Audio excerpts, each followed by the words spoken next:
अब ये ब्रह्म चीज क्या है? ये ब्रह्म चीज जो है वो है परमात्मा की सर्वव्यापी शक्ति। ये सारे संसार में हम रोजमर्रा देखते हैं कि एक फूल क्या, हजारों फूल क्या, करोड़ों फूल फल बनते हैं। वही पेड़ पनपता है, उसके अंदर से शाखाएं निकलती हैं, उसमें से पत्तियां निकलती हैं, उसके अंदर फूल, उसके बाद फल। रोजमर्रा हम कितनी ही इस तरह की जीवंत क्रियाएं देखते हैं, लेकिन हमें आश्चर्य ये होता है कि इस बारे में हम सोचते नहीं कि ये हमें सब किस तरह से मिल रहा है, ये सब कौन कर रहा है। इसे हमारे पातंजल योग में ऋतंभरा प्रज्ञा ऐसे कहा गया है। ये ऋतंभरा जो है ये ऋतु बदलती है, समय समय से ऋतु बदलते रहते हैं और उस ऋतु के अनुसार ये सब कार्य होते रहते हैं, इसीलिए इसे ऋतंभरा प्रज्ञा ऐसे अनेक नाम से कहा जाता है। इसे कहा जाता है आदिशक्ति की जो शक्ति है वो ये सर्वव्यापी शक्ति है। कोई इसे कहता है ये परमात्मा की प्रेम की शक्ति है जो कि संसार में विचरण करती। यही परमात्मा की शक्ति, यही सदाशिव की शक्ति जो है, यही आदि शक्ति स्वरूप जो कि एक हमारी माँ स्वरूप है, वही हमारे अंदर जब प्रतिबिंबित होती है तो उसे हम कुंडलिनी कहते हैं। परमात्मा स्वयं इस सब चीज के साक्षी हैं। जो कार्य ये शक्ति करती उसके सर सिर्फ साक्षी मात्र देखते रहते हैं, लेकिन जो ये माँ है ये सारे सृष्टि का कार्य करते हुए भी हमारे अंदर प्रतिबिंबित रहती है। और परमात्मा का प्रतिबिंब हमारे अंदर आत्मा स्वरूप है जो कि साक्षी स्वरूप होकर के हमारे सब कार्य को देखते हैं। जैसे कृष्ण ने कहा कि क्षेत्र को जानने वाला ऐसा वो क्षेत्रज्ञ है। यह आत्मा देखते रहता है और कुंडलिनी शक्ति कार्य करती रहती है। लेकिन ये सुप्तावस्था में हमारे अंदर त्रिकोणाकार अस्थि में वैसे रहती है जब तक हमें ये इच्छा नहीं होती कि हम इस योग को प्राप्त करें। ये सुप्तावस्था में रहती है। इसको जानने के लिए एक छोटी सी बात समझ लेनी चाहिए कि हमारी जितनी भी इच्छाएं हैं वो शुद्ध इच्छा नहीं, क्योंकि अगर हमारी कोई इच्छा शुद्ध हो तो जब वो पूरित हो जाती तो फिर हमें कोई भी इच्छा नहीं रहनी चाहिए। लेकिन आप जानते हैं कि इकोनॉमिक्स में कहा जाता है कि पूर्णतया कोई सी भी इच्छा पूरी नहीं होती। एक इच्छा पूर्ण होने के बाद दूसरी इच्छा जागृत होती है, फिर तीसरी इच्छा जागृत होती, फिर चौथी इच्छा जागृत होती। पर जब परमात्मा को मिलने की इच्छा प्राप्त होती है, जब उसकी पूर्ति होती, तब फिर सब इच्छाओं से मात होकर के मनुष्य स्वयं ही देने वाला हो जाता है। ये जो शुद्ध इच्छा है यही कुंडलिनी है और ये 3.5 वलयों में हमारे अंदर बैठी है, जिसका कि बड़ा भारी गणित है। वो कभी समय होने पर आप लोग सब समझ पाएंगे। इस त्रिकोणाकार अस्थि में बैठी कुंडलिनी के बारे में भी इतने विक्षिप्त विचार मैंने संसार में देखे कि मैं बड़े आश्चर्य में पड़ गई कि इस तरह के विचार लोग कैसे ही बगैर किसी अनुभव के लिखते हैं। जो विचार कभी भी 100 साल पहले किसी भी ग्रंथ में, किसी भी पुस्तक में नहीं लिखे थे, वो अनायास आप देखते हैं कि सब दूर लिखे जा रहे हैं। बड़ी आश्चर्य की बात है कि जो परंपरागत हमारे यहाँ जो इतनी बड़ी देन हमारे पास है, जो हमारी संपदा है, उसके बारे में इस तरह की उल्टी सीधी बात जो भी लोग लिख देते हैं उसका बड़ा आदर हो जाता है और लोग उसे मानने लग जाते हैं कि कुंडलिनी के जागरण से आपके अंदर गर्मी हो जाती है और आपके अंदर ये तकलीफ हो जाती है और वो तकलीफ हो जाती है। जो आपकी माँ स्वयं है, आपने जिसने आपको जन्म दिया, उसने आपके जन्म के वक्त सब आतंक उठाए, सब तकलीफें उठाई, आपको तो कोई तकलीफ होने नहीं दी। फिर जो ये माँ पावन है, जो ये माँ आपकी आध्यात्मिक माँ है, जो आपको आत्मा का दर्शन देगी, क्या वो आपको कोई तकलीफ देगी जो कि स्वयं प्रेम की मूर्ति है? ये सोचना चाहिए। इस तरह की गलत सलत बातें कुंडलिनी के बारे में लिख देने से लोग पता नहीं क्यों एकदम डर से जाते हैं कि कुंडलिनी चीज की जागृति होगी तो ये तकलीफ होगी या वो तकलीफ होगी। कभी भी कोई तकलीफ नहीं होती, उल्टे आपकी सब तकलीफें दूर हो जाती, क्योंकि हमारे अंदर अनेक ऐसे सूक्ष्म चक्र हैं। विशेष करके 7 चक्रों को हम मानते हैं। एक कुंडलिनी के नीचे है और 6 ऊपर है, इसीलिए इसे षट चक्र दर्शन कहते हैं। षट चक्रों में से भेदन होता है।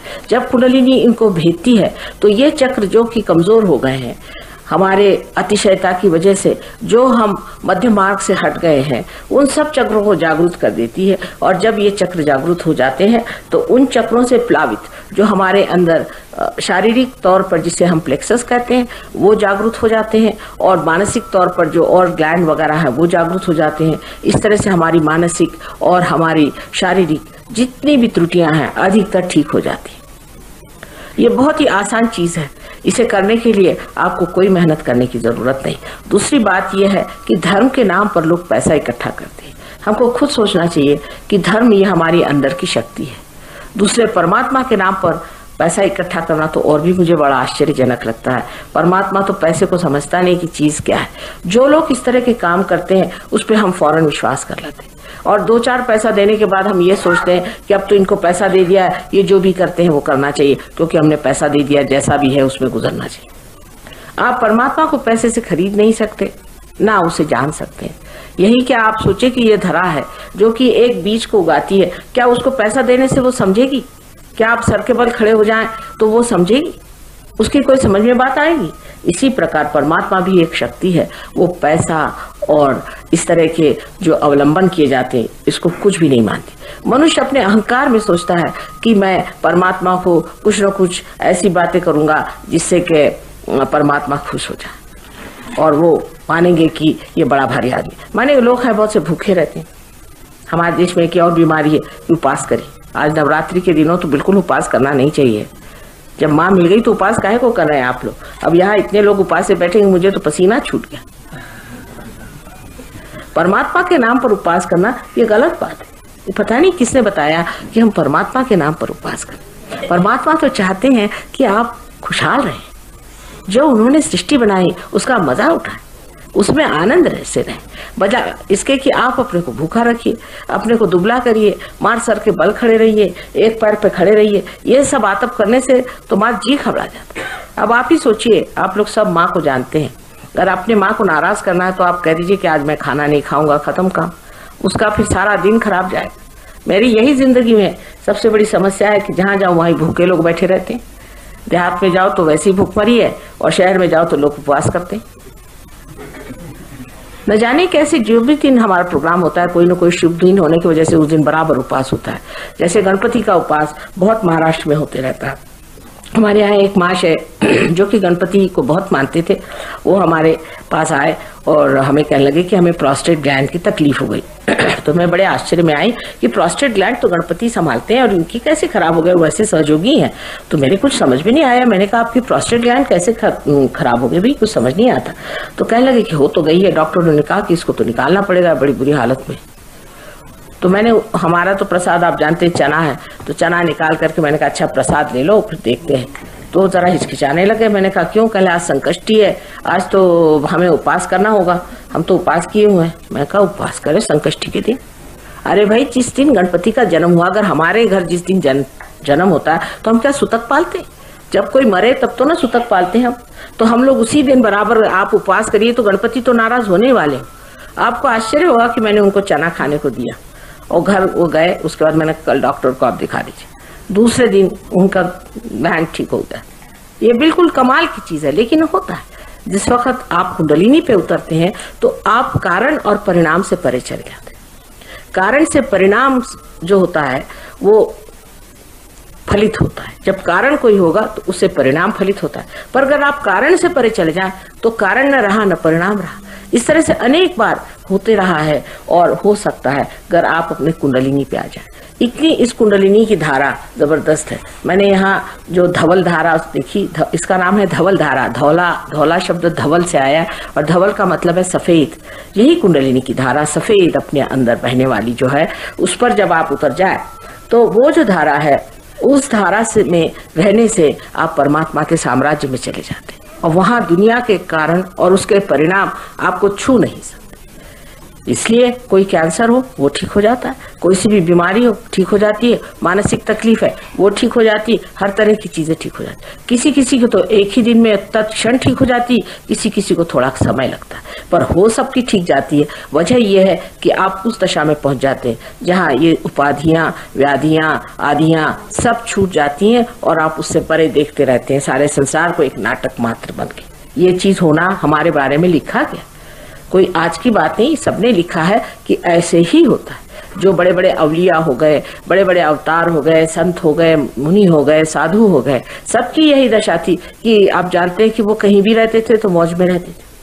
आपके यहाँ तो कितने साधु संत हो गए हैं बड़े बड़े, जिनके नाम तक लोगों को मालूम नहीं, लेकिन यहाँ पे गलत सलत भी बहुत लोग आ जाते हैं, क्योंकि हिमालय में जाने से लोग सोचते हैं कि यहाँ सृष्टि सौंदर्य अच्छा है, चलो वहाँ जाकर के बसें और 2-4 आश्रम खोल दें और लोगों को लूटते रहें। ये भी बड़ा इंतजाम हो जाता है। लेकिन जो आदमी सत्य को जानना चाहता है, जो सत्य को पहचानना चाहता है, उसको ये दृष्टि रखनी चाहिए कि हमें इन सब चीजों से क्या लेना देना, हमने क्या पाया, हमने क्या अनुभव लिया। एक माँ की दृष्टि से हम कहेंगे कि बेटे तुमने क्या पाया, तुम अपने लिए सोचो तुमने क्या पाया, क्योंकि माँ तो स्वार्थ सिखाएगी, और स्वार्थ का मतलब होता है स्व का अर्थ पाना। देखिए हमारे संतों ने कितनी सुंदर भाषाएं बनाई हैं कि स्वार्थ का मतलब है स्व का अर्थ पाना। स्व माने अपने अंदर बसा हुआ जो आत्मा है उसका अर्थ पाओ तब असली स्वार्थ हुआ, नहीं तो बाकी तो सब बेकार ही है। इसलिए स्वार्थ को पाना माने स्व का अर्थ पाना, माने अपनी आत्मा को पाना ही महान स्वार्थ है। और हर माँ यही चाहेगी कि अपना बच्चा जो है उस स्व को पाए।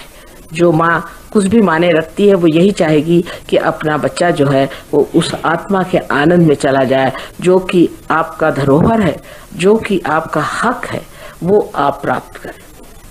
इसमें हमारा लेना देना कुछ बनता नहीं, चाहे योगी जी कुछ भी कहें। वास्तविक बात यह है कि जो हम हैं सो हैं, हमारी क्या विशेषता इसमें हुई, लेकिन जो आप नहीं है वो जो हो जाते हैं कुछ, ये तो बड़ी विशेष बात है। और यही विशेष बात है जिसलिए मैं सबको पहले ही प्रणाम करती हूँ, क्योंकि जो आज जहां पर खड़े हुए हैं वो अगर ऊंचे उठ जाएं तो वो बड़ी भारी बात होती है।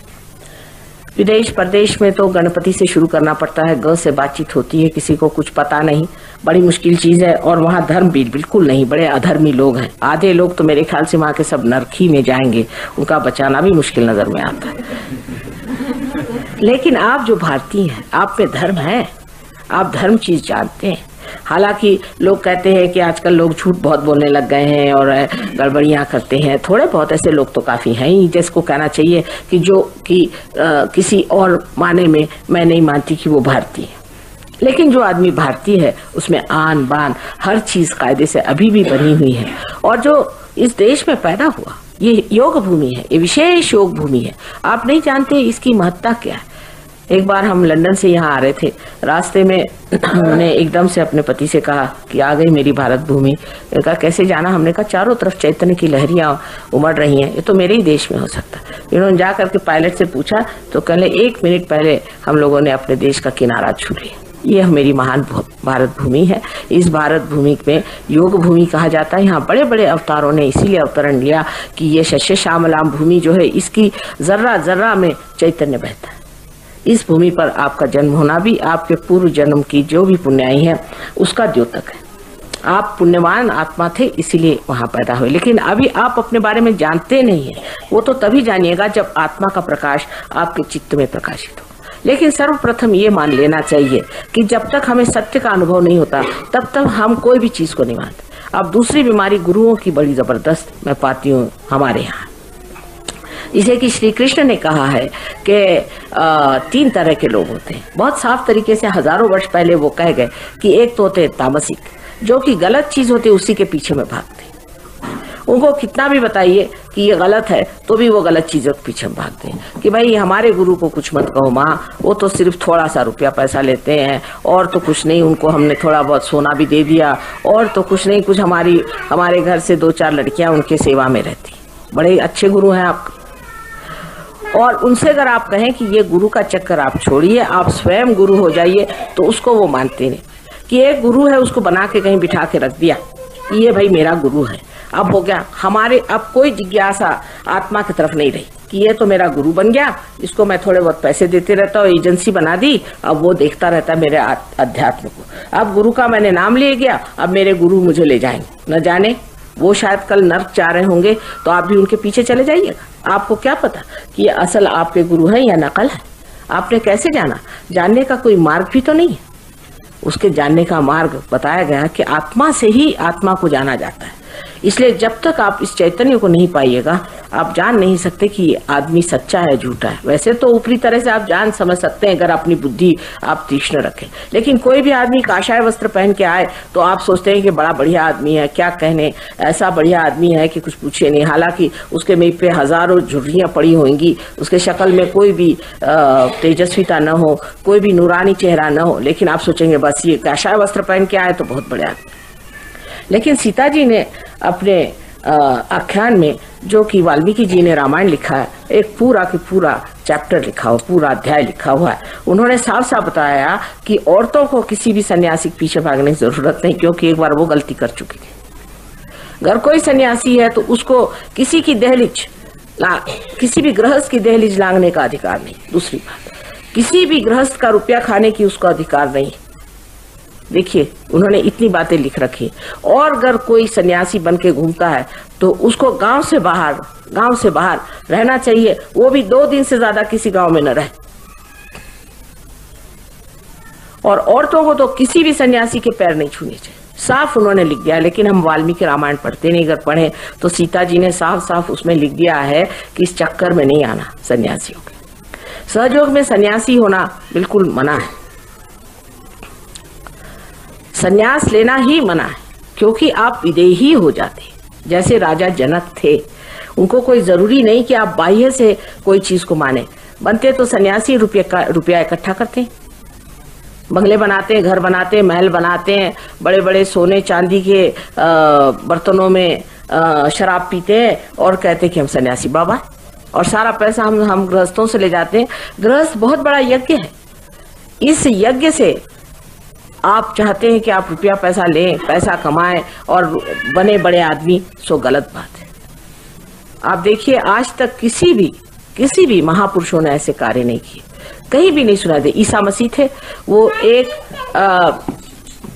सुतार के कारपेंटर के लड़के थे, वो अपना कारपेंटर का काम करते थे और उसी ढंग से रहते थे। राजा जनक थे, वो बड़े भारी राजा थे, राजा के जैसे रहते थे, क्योंकि राजा थे लेकिन अंदर से विदेही थे, इसलिए सीता जी को वैदेही कहा जाता है। संन्यास एक अंदर की भावना है। जब आदमी संन्यास्त हो जाता है तो वो छटक जाता है, संसारिक चीजों से छटक जाता है और उसकी ओर देखते रहता है, उसमें उसका लोभ मोह नहीं रह जाता। हालांकि सब चीज उसके अंदर से गुजरती रहती है, लेकिन वो देखता मात्र है, उसके अंदर उलझता नहीं। ये सन्यासी भाव सहयोग में माना जाता है कि अंदर से संन्यास्त आदमी जब होता है, जब उसके अंदर आत्मा का प्रकाश आता है, क्योंकि आत्मा जो है वो किसी से लिपटता नहीं। आत्मा जो है सबसे दूर तटस्थ होकर के देखता है, और उसी प्रकार जब मनुष्य पार हो जाता है, जब उसके अंदर कुंडलिनी जागृत हो जाती है और वो जागृत होकर के जब आत्मा को छू देती है, तो आत्मा आपके चित्त में प्रकाश डाल देता है और उस प्रकाश से मनुष्य अपने अंधकार को देखता है कि ये माया मोह जाल में मैं क्यों फंसा हुआ, इससे अलिप्त रहता है। लेकिन किसी चीज से भागता नहीं, कोई पलायनवाद नहीं है सहयोग में कि आप उस चीज को छोड़ के भागिए और कहिए कि हम तो अब गृहस्थ में नहीं रहेंगे।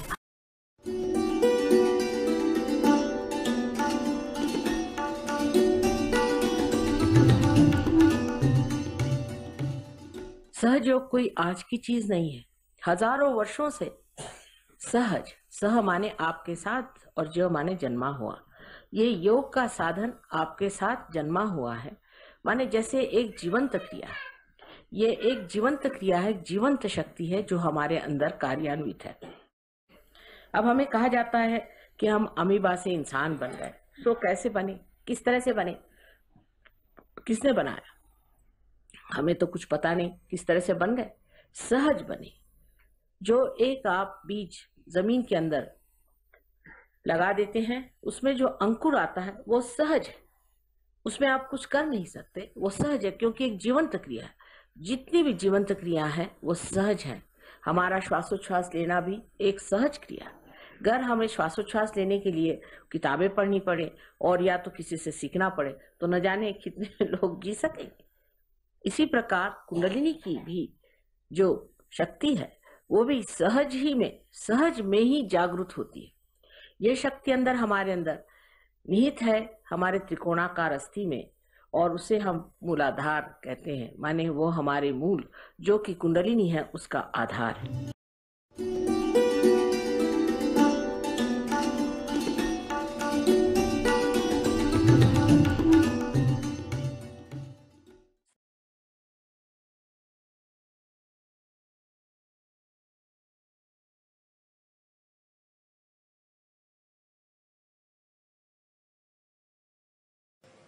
अब आपके पास चश्मा हो तो निकाल लीजिए, क्योंकि अब आंखें बंद करनी है। और पेट पे अगर कुछ चीज तंग हो या गर्दन में तो उसे भी जरा कम कर लें, और सब लोग इसे करें। पूरी तरह से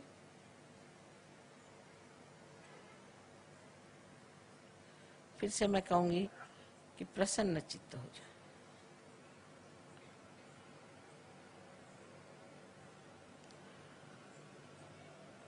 अब आप आंखें बंद कर लें, कोई भी आंख न खोलें, आंख बंद कर लें और अपना हाथ हृदय पे रखें।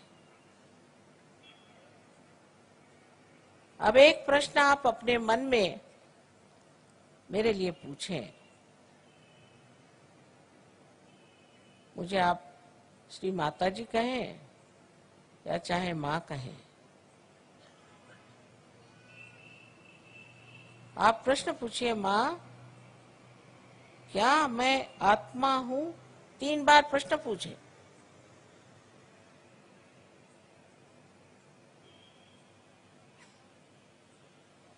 ये बड़ा मूलभूत प्रश्न है।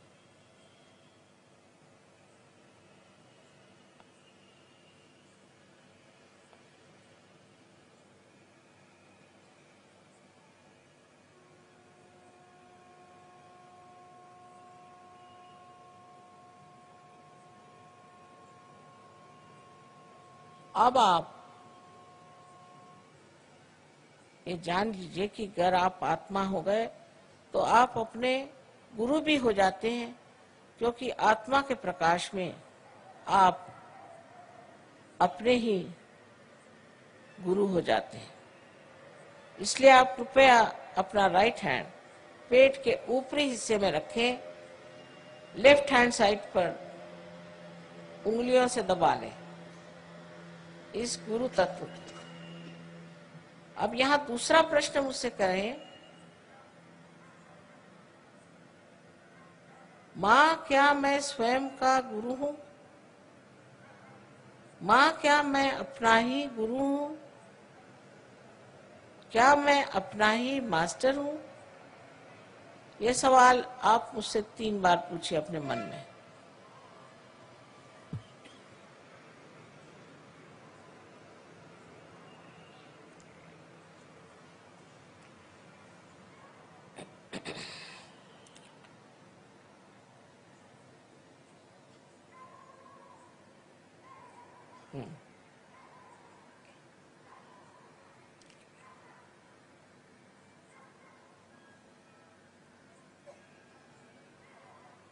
अब आप अपना राइट हैंड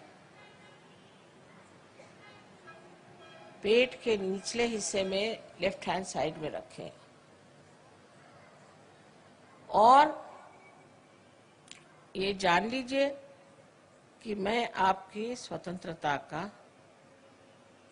पूर्ण आदर करती हूं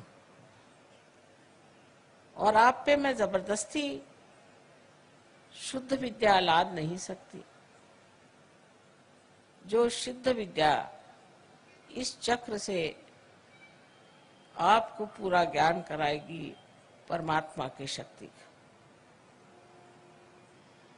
इसलिए आपको यहाँ कहना होगा 6 मर्तबा, क्योंकि इस चक्र में 6 पंखुड़ियां हैं। अपने हृदय में आपको मांगना होगा, श्री माता जी मुझे आप शुद्ध विद्या दीजिए।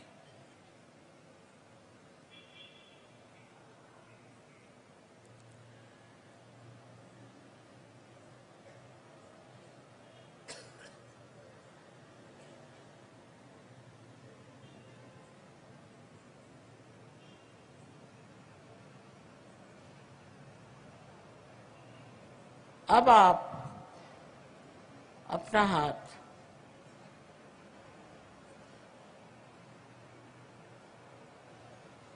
जरा जोर से दबाइए।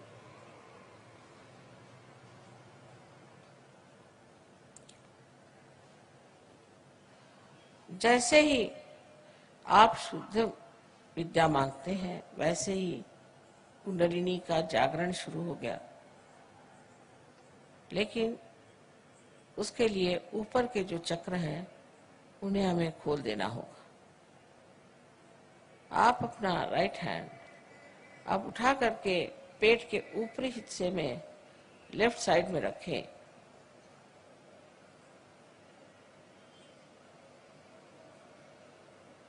और पूर्ण आत्मविश्वास के साथ, आत्मविश्वास से ही चक्र खुलेंगे। पूर्ण आत्मविश्वास के साथ आप कहें, श्री माता जी मैं स्वयं का गुरु हूं। पूर्ण आत्मविश्वास के साथ कहिए।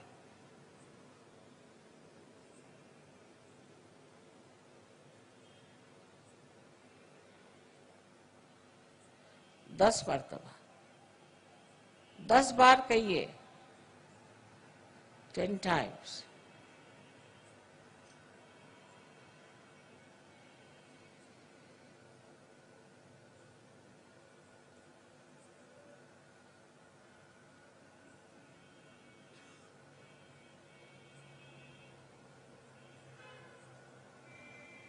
आपसे मैंने पहले ही बताया कि आप आत्मा हैं।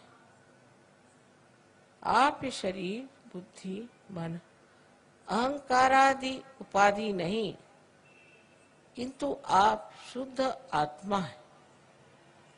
अब अपना राइट हैंड आप हृदय पे रखें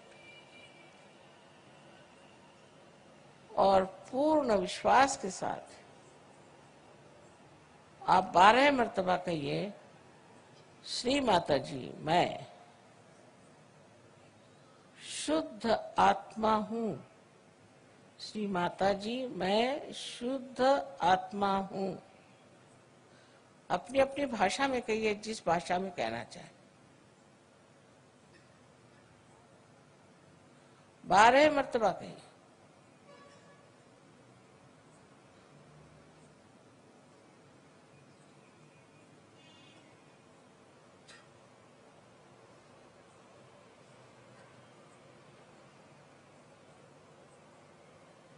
अब एक बात फिर से कहूंगी कि आप दोषी नहीं हैं, आप पापी नहीं हैं।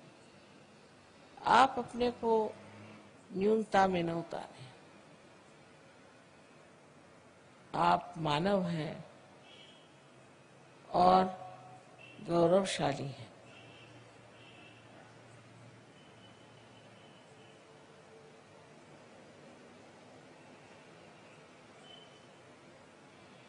चारों तरफ फैला हुआ परमात्मा का ये प्यार, ये समुद्र है क्षमा का। आप कोई ऐसी गलती नहीं कर सकते कि जो इस समुद्र में पूरी तरह नष्ट ना हो जाए। इसलिए आप अपने ही को क्षमा करें और अपना राइट हैंड, अपना कंधा और अपनी गर्दन इसके बीचों बीच रखें और अपनी गर्दन राइट साइड को पूरी तरह से मोड़ दें। यहां पर आपको 16 मर्तबा कहना होगा, श्री माता जी मैं बिल्कुल दोषी नहीं हूं, मैं निर्दोष हूं। 16 मर्तबा कहिए, पूर्ण विश्वास के साथ कहिए, मैं कहती हूं कि आप निर्दोष हैं।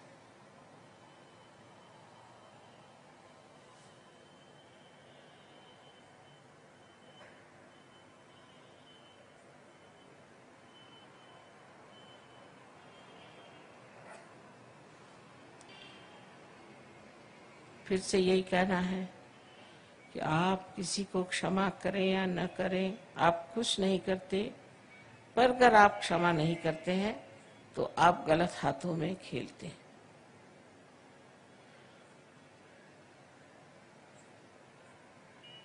इसलिए आप सबको एक साथ क्षमा करें। अपना हाथ, राइट हैंड अपने माथे पर, अपने कपाल पर आड़ा रखें, दबाएं दोनों साइड में, नीचे गर्दन झुका लें और यहां पर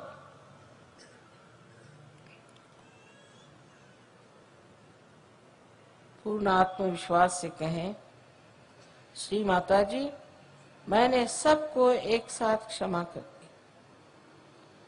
मैंने सबको एक साथ क्षमा कर दिया है। कितने बार कहने की बात नहीं, हृदय से कहना होगा।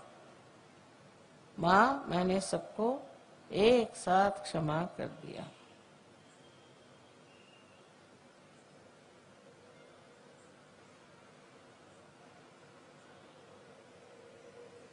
अब राइट हैंड को पीछे ले और अपने सर पीछे की ओर झुका ले। इस जगह अपने समाधान के लिए अपनी गलतियां न गिनते हुए, अपने को दोषी न ठहराते हुए, अपने ही समाधान के लिए आपको कहना होगा हृदय के साथ, हे परम चैतन्य, हमारे हाथ से अगर कोई गलती हुई हो, जाने अनजाने, तो कृपया माफ कर दीजिए। ये भी हृदय से कहें, कितने बार कहने की बात नहीं।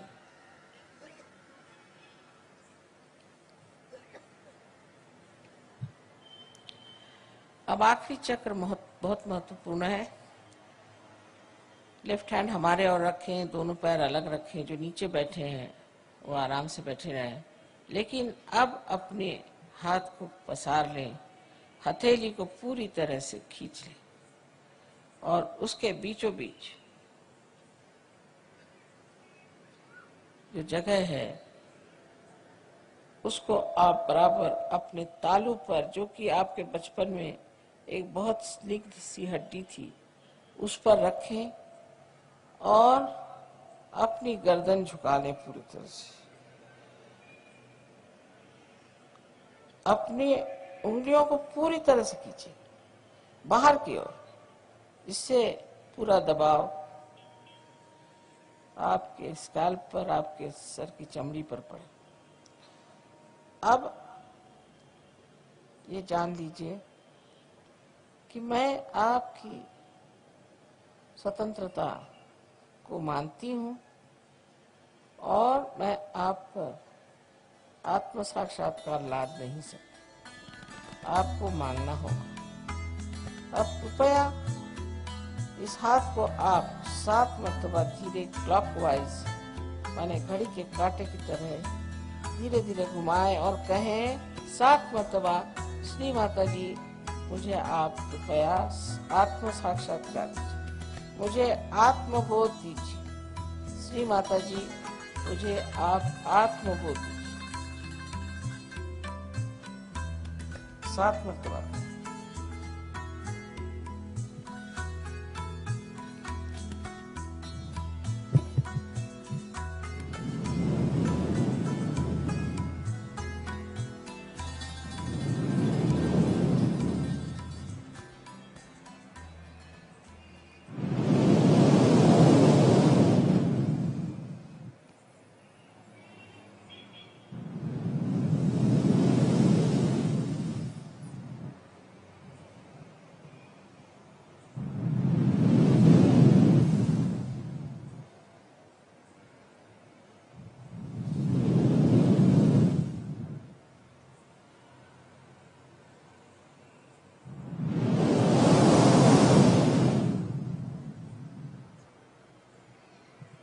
अब धीरे धीरे अपनी आंखें खोलें। अब दोनों हाथ मेरी ओर करें इस तरह से और मेरी ओर देखें और निर्विचार हो जाइए, विचार मत करें।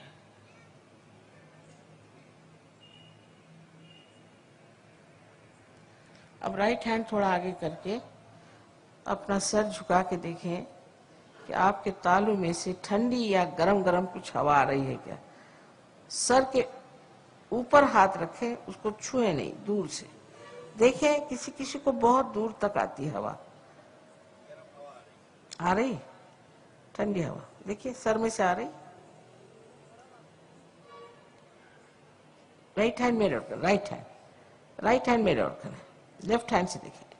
पहले राइट हैंड करें मेरे ओर, हाँ, अब लेफ्ट हैंड से देखिए। राइट हैंड, हाँ, मेरे ओर करें, लेफ्ट हैंड से देखिए। आ रही? अच्छा, अब लेफ्ट हैंड मेरे ओर, अब गर्दन झुका के देखिए, राइट हैंड से आ रही क्या? देखिए सब आ रही। एक सवाल पूछे कि श्री माता जी, क्या यही परम चैतन्य है? यही क्या परमात्मा की प्रेम शक्ति है? 3 बार कोई सा भी एक प्रश्न करें, ऊपर गर्दन करके आकाश की ओर देखिए।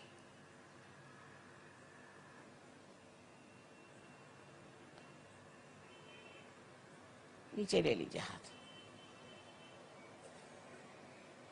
ऐसे रखें हाथ। जिन लोगों के